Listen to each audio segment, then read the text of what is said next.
We're here with 2009 Big West Men's Soccer Head Coach of the Year, Terry Davila. Thank you very much for taking the time to speak with GoMatadors.com about the upcoming season for you and your team. First off, there's a lot of changes happening in the program. The most notable are the addition of soccer lights at Matador Soccer Field.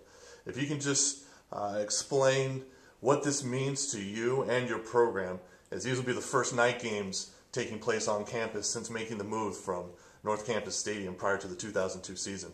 You know, one of the excitement is that people get an opportunity to see how well we play. And some of the players that we have in our program, which are very exciting, very good for the eye, and play a very beautiful brand of soccer. In the past, you know, what kind of disappointed me about not having lights, that some of the Matador greats that have eventually moved on to play pro, our community really hasn't gotten to see because of the lack of easy accessible times. Now the 7 o'clock games will allow the community to be involved and allow our players to show what they got to the rest of the San Fernando Valley. The last few years there's been concrete evidence of the program moving forward in a positive direction. If you go back to 2007 season, you had a solid year, finishing 500. In 2008, you just narrowly missed the playoffs by 1 point. But last year you guys broke through and earned a spot in the postseason. Also received your top 25 national ranking. So this progression, what does it mean to you, knowing all the hours that you, your players, your coaching staff have investment to try and bring your program to national prominence? Well, you know, the landscape of the Big West has changed a little bit. There's a lot of competitive teams. You have to go to another level. You have to be prepared, both on and off the field, and you got to keep your expectations high, and you got to keep working hard. If you don't, everybody will pass you up.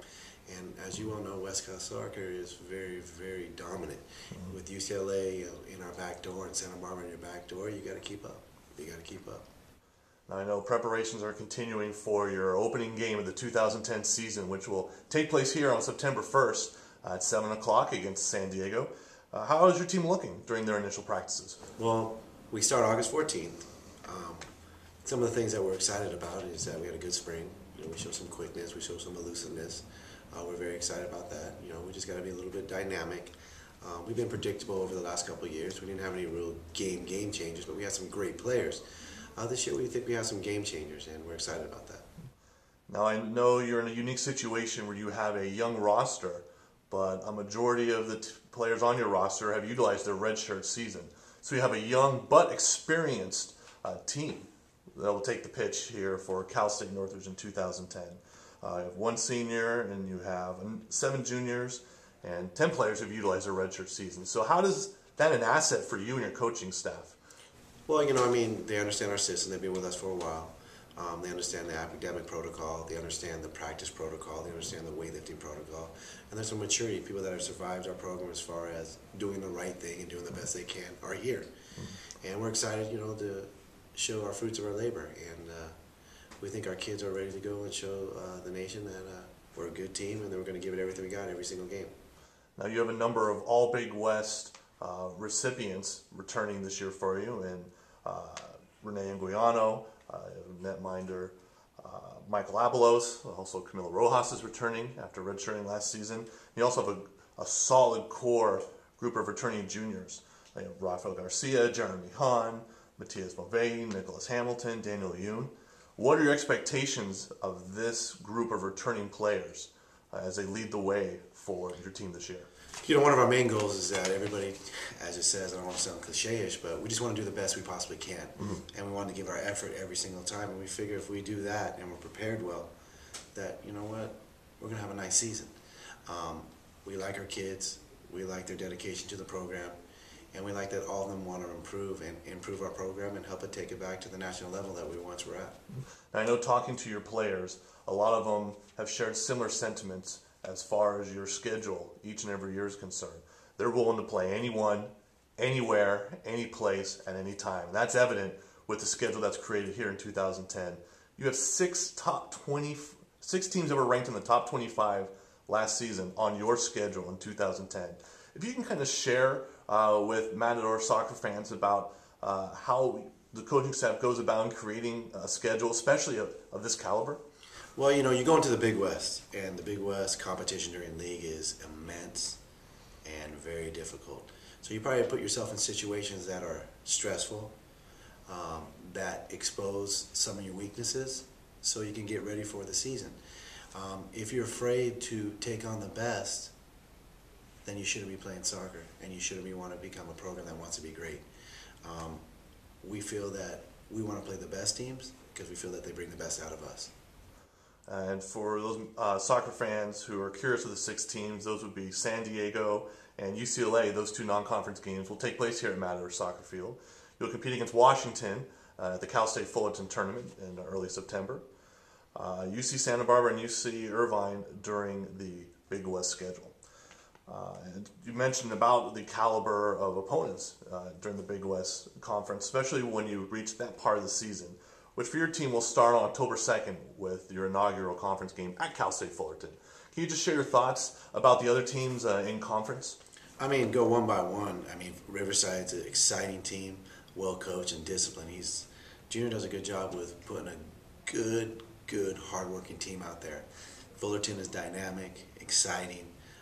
Their players have individual creativity and are allowed to show, unpredictability. It makes it very hard to stop them in the offensive third and also in the mid-third.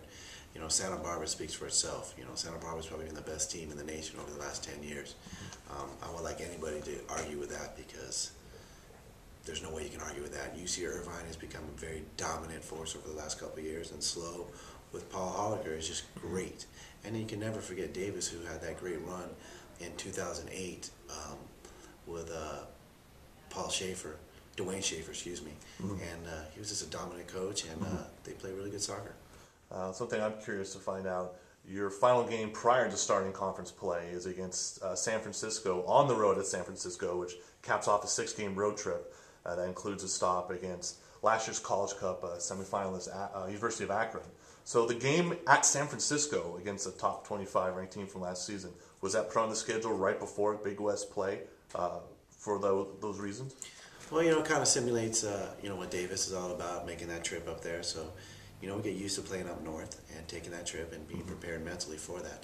So we try and give games that emulate our opponents. And San Francisco is a quality opponent that poses several different problems for us to get better, and poses very different kinds of problems that put stress on your teammates and your team. Final 2 questions. You mentioned how you wanted to put a challenging schedule for your non-conference slate of games, and you will be traveling to Akron, last year's #1 team up until the College Cup, where they were defeated in penalty kicks. You're on their turf since the game's on the campus of University of Akron. How excited are you and your players as far as having a chance to play literally one of the best programs in the entire nation? Not only are they one of the best programs, they're one of the most well-coached, and they play very, very attractive soccer that is good for the game. To have an opportunity to play a team like that only presents tremendous opportunity for our players, a great experience, and just something that we'll remember for the rest of our careers. And final question, what can fans of Matador men's soccer expect this year in 2010? Dynamic players, with teams that with the ability to compete hard every single game. They're going to handle themselves with the most respect for the game as possible. And we're going to show the San Fernando Valley and the community that this is a place to come and watch great soccer. And we're excited about showing off what we've done. Our players are excited about showing that the nation and the San Fernando Valley that we're going to compete every year for a Big West championship, and that we're going to do the best we can to get to the NCAA playoffs. Coach, thank you very much for your time. Soccer fans, make sure you check out www.gomatadors.com for all the news and information on your Cal State Northridge Matador men's soccer team. Thank you very much once again, Coach.